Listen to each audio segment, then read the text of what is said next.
angels have immortality? Do angels have the ability to live forever, or do angels die just as anyone else? Immortality is the ability to live forever. You may come across variants of the word such as mortal combat, which is a fight to the death. Or if you watch a science fiction movie or a horror movie, you may hear the bad guy use the word mortals. You're just a puny mortal, you're just a filthy mortal. So we use the term mortal to describe anything that is subject to death. When it comes to immortality, we read in 1 Timothy chapter 6 and verse 16 that God alone hath immortality.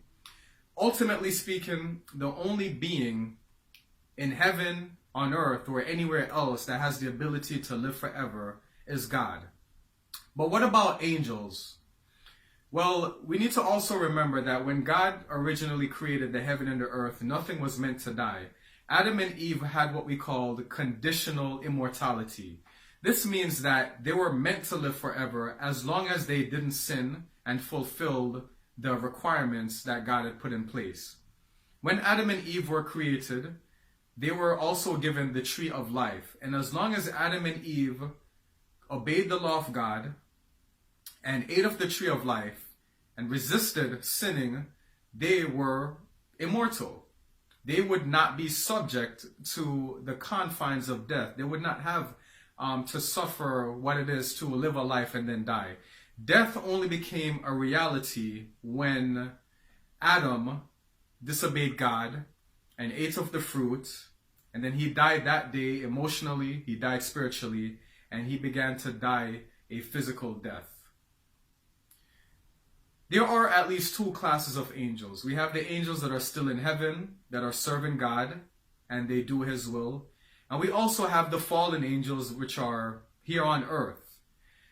There are two classes of angels that we read about in Revelation chapter 12. Remember, the Bible says that there was war in heaven. Michael and his angels fought against the dragon, and the dragon fought with his angels, and they prevailed not. Neither was their place found anymore in heaven, and they were cast from heaven unto the earth. So the dragon, which is another name for Satan, he got kicked out of heaven, and so did all the other angels as well that gave allegiance to him. These angels do not have immortality.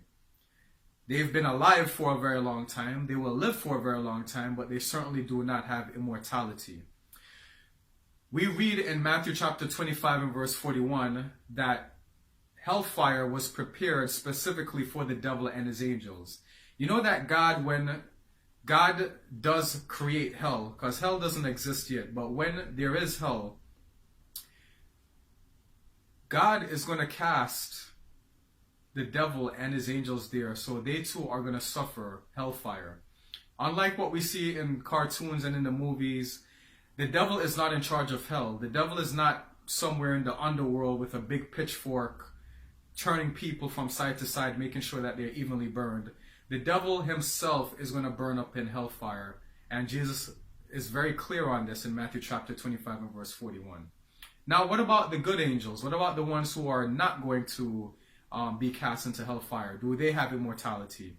They have, like Adam and Eve originally did, they have what we call conditional immortality. If we look in Luke chapter 20 and verse 36, when Jesus is talking about the resurrection, Jesus makes a statement that during the resurrection, we're going to be like the angels and we're not going to die.